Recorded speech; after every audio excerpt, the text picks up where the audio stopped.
અમે આવેદનપત્ર કચ્છ કલેક્ટરશ્રીને આપ્યું છે, જેમાં બે મુદ્દા હતા.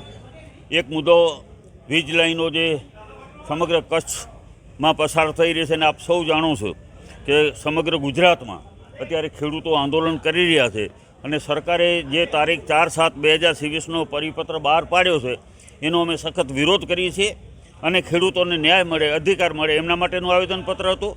બીજું આવેદનપત્ર આપણા કચ્છ જિલ્લામાં છેલ્લા ઘણા સમયથી બિનકાયદેસર રીતે કોઈ પણ કાયદાકીય પ્રક્રિયા કર્યા વગર જુદા જુદા વિસ્તારમાં જઈ ગરીબ લોકોના જે ગામતળમાં આવેલા છે એવા મકાનો પર આ વહીવટીતંત્ર કોઈપણ કાયદાની પ્રક્રિયા કર્યા વગર એ તોડવામાં આવી રહેલ છે. ધાર્મિક સ્થાનો, એમાં મંદિરો હોય, મસ્જિદ હોય કે દરગાહ હોય, તમામને આ ક્યાંક ને ક્યાંક કોઈ ગ્રામજનોને કે સરપંચને કે આગેવાનને સાંભળ્યા વગર એકતરફી રીતે તોડવામાં આવી રહેલ છે. એના માટેનું આવેદનપત્ર હતું. તો ખાસ કરીને અમારે જે વીજ લાઈનોનો આવેદનપત્રની વાત કરું તો આખા ગુજરાતમાં અત્યારે ખેડૂતો આંદોલન કરી રહ્યા છે, અને ખેડૂતોની માંગણી છે કે અમને જેવી રીતે રાજસ્થાનમાં બજાર કિંમતના 4 ગણું તમે વળતર મળે છે, એવી રીતે ગુજરાતમાં પણ બજાર કિંમતનું 4 ગણું વળતર મળવું જોઈએ.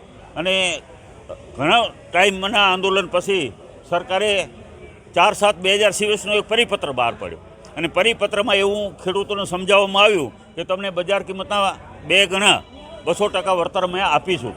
હવે વિચાર કરો, આ જે પરિપત્રમાં છે એમાં ખેડૂતોને મૂર્ખ બનાવવા સિવાય કંઈ કશું નથી. એટલા માટે હું વાત કરીશ આપને કે ખેડૂતોને કઈ રીતે મૂર્ખ બનાવ્યા છે. સરકારે એવું કીધું છે કે ટાવરના 4 પાયા વચ્ચે જે જમીન આવતી હશે એનું 200%, બાકી જે કોરિડોર છે વાયરનો, જ્યાં ટાવરમાં 3% જ જમીન આવે છે, જે વાયર કોરિડોર છે એ 97% જમીન બાકીની વાયરમાં આવે છે, એમાં જ બજાર કિંમત નક્કી થશે એના 30% જ, અને ટાવરના 200%. એટલે ખેડૂતોને કોઈ એમાં વળતર, ઉલટાનું કંપનીને ફાયદો થયો એવું સરકારે કરી દીધું.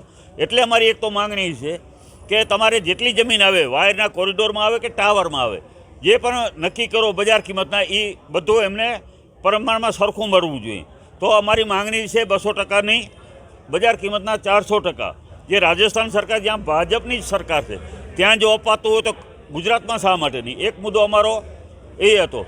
બીજો કે આ વીજ લાઈનો નીકળે છે તો ક્યાંક ને ક્યાંક એમાં જોખમ પણ રહેલું છે, તો ત્યાં કંપનીઓને વીમો લેવડાવવાનો આગ્રહ રાખો. કોઈ અકસ્માત થાય તો એના પરિવારને વીમો મળે. ત્રીજી વાત અમારે કે જે MRC કમિટી બનાવવાની વાત કરી છે, એમાં પણ આપણે ખેડૂતોને આ સરકારે મૂર્ખ બનાવ્યા છે. જે માર્કેટ રેટ કમિટી છે, એ માર્કેટ રેટ કમિટીમાં એક સરકારનો પ્રતિનિધિ, એક કંપનીનો પ્રતિનિધિ અને એક ખેડૂતનો પ્રતિનિધિ. વિચાર કરો, બહુમતી કેની રહી? કંપનીની ને સરકારની.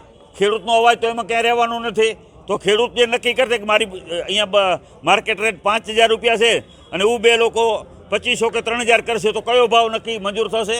તો કંપનીને સરકાર જે કહેશે એ નક્કી થશે. તો એની સામે પણ અમને વાંધો છે કે માર્કેટ રેટ કમિટીમાં ખેડૂતનો અવાજ ઊંચો રહેવો જોઈએ, અને એ રીતે માર્કેટ રેટ કમિટી બનાવવામાં આવે. એક અમારી માંગણી એ હતી.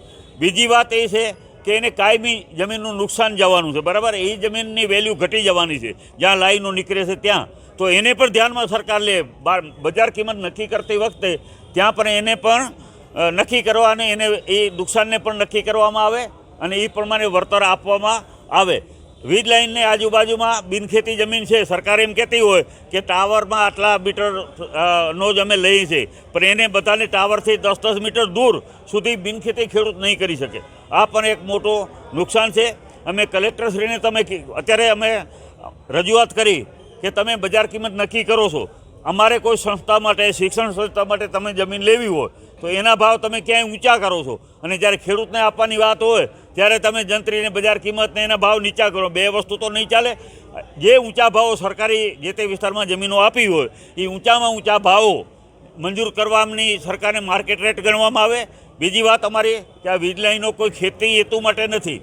આ વીજ લાઈનો માત્ર ને માત્ર કોમર્શિયલ હેતુ માટે છે. એટલા માટે થઈ અને આ વીજ લાઈનોમાં આવતી જમીનના ભાવ વાણિજ્ય હેતુ માટે ગણવા જોઈએ, નહીં કે ખેતી હેતુ માટે. તો આ બધા મુદ્દા લઈને જે અમે આવ્યા છીએ. 4/7/2023નો ખેડૂતના પરિપત્રનો અમે વિરોધ કરીએ છીએ. અહીંયા એ પરિપત્રની હોરી પણ કરવાના છે.